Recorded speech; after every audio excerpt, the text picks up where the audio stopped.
एक IPS officer, एक top पे बैठा इंसान और एक सुसाइड नोट जिसमें लिखा हुआ है मुझे सिस्टम ने तोड़ दिया। हरियाणा के आईपीएस पूरन कुमार की मौत ने पूरे सिस्टम को हिला के रख दिया।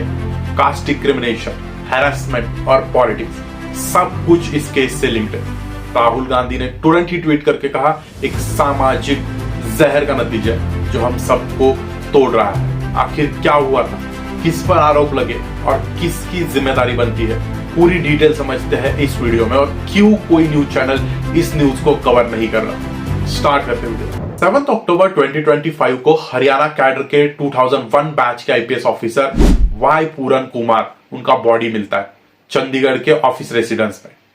पुलिस कहती है उन्होंने अपनी सर्विस रिवॉल्वर से सुसाइड कर लिया, लेकिन शॉक तब लगा जब एक मल्टी पेज सुसाइड नोट वहां पे मिला। उस नोट में लिखा था उन्हें मेंटल हरासमेंट और कास्ट बेस्ड डिस्क्रिमिनेशन को सामना करना पड़ा था। नोट में उन्होंने ये भी लिखा कि मैं अपनी इज्जत और स्वाभिमान के लिए लड़ रहा था, लेकिन सिस्टम ने मुझे पूरी तरह से थका दिया। उन्होंने कुछ सीनियर आईएएस और आईपीएस ऑफिसर्स के भी नाम इसमें लिखे हैं। एडमिनिस्ट्रेटिव बायस और इंसल्ट करने के आरोप उन पर लगाए हैं। उनकी वाइफ जो खुद एक आईएएस ऑफिसर है, अमनीत पी कुमार, तुरंत ही उन्होंने पुलिस को लेटर लिखा। उनका कहना है कि एफआईआर में सारे नाम जो है केस के मेंशन नहीं किए गए। फैमिली का इल्जाम है एफआईआर को डाइल्यूट किया गया है और उन्होंने एक डिमांड किया है एक इंडिपेंडेंट और फेयर इन्वेस्टिगेशन का। चंडीगढ़ पुलिस ने तुरंत ही एक न्यू 6 मेंबर एसआईटी बनाई है अब जो पूरा केस प्रोब कर रही है। नोट हो गए, फोन रिकॉर्ड्स हो गए और सब कुछ वो प्रोब करेगी और रिजल्ट देगी। अब सबसे इंपॉर्टेंट सवाल है कि किस पर आरोप लगे हैं। रिपोर्ट्स के मुताबिक सुसाइड नोट में कई सीनियर ऑफिसर्स के नाम लिखे हैं। आरोप यह था कि उन्होंने बार बार पब्लिक ह्यूमिलेशन की और करियर में बायस दिखाया। लेकिन याद रखिए अभी भी ये तमाम एलिगेशंस है।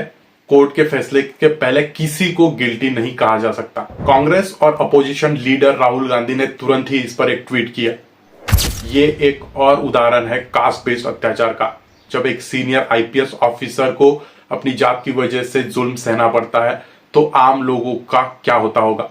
उन्होंने कहा एक सामाजिक जहर है जो हमारी इंसानियत को खोखला कर रहा है। इस ट्वीट के बाद स्टूडेंट्स ग्रुप और अपोजिशन लीडर्स ने प्रोटेस्ट किया और उसी तुरंत संजय सिंह ने भी एक वीडियो बनाया। पर आखिर ऐसे केसेस होते क्यों हैं? क्या सिस्टम इतना टॉक्सिक हो गई है कि सीधा यहाँ पे सुसाइड करना पड़ रहा है? एक्सपर्ट के मुताबिक 3 मेजर रीजन हो सकते हैं। Number 1, prolong harassment. Puran Kumar ने लिखा था कि उन्हें बार बार इंसल्ट किया गया और उनके काम का क्रेडिट उनको नहीं दिया गया। नंबर 2 और सबसे इंपॉर्टेंट, कास्ट बेस्ड डिस्क्रिमिनेशन। उन्होंने क्लियर लिखा कि उनके कास्ट की वजह से उन्हें डिफरेंट ट्रीटमेंट मिला था। और नंबर 3 जो है यहाँ पे एडमिनिस्ट्रेटिव कॉन्फ्लिक्ट्स, पोस्टिंग और एरियाज को लेकर डिपार्टमेंट के साथ उनके कई इश्यूज चल रहे थे। ये सब मिलकर उनपे मेंटली बहुत प्रेशर बन रहा था। लेकिन फाइनल ट्रूथ तभी सामने आएगा जब एसआईटी है रिपोर्ट पब्लिक होगी। उनकी फैमिली ने क्लियर डिमांड की है कि केस में SC ST एक्ट लगाया जाए। पुलिस ने बोला सभी एंगल से प्रोब हो रहा है। सुसाइड नोट का फॉरेंसिक टेस्ट रिकॉर्ड और विटनेस स्टेटमेंट सब कुछ यहाँ पे चेक किया जाएगा।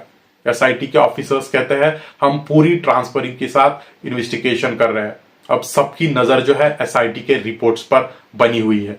दोस्तों, आईपीएस वाई पूरन कुमार की डेथ सिर्फ एक ट्रैजिक इंसिडेंट नहीं है, ये एक मिरर है सिस्टम के अंदर की प्रॉब्लम्स का। कास्ट बेस्ड हरासमेंट हो गया और वर्क प्लेस बुलिंग सिर्फ लोअर लेवल पे नहीं तो upper level, top level officers को भी इंपैक्ट करती है।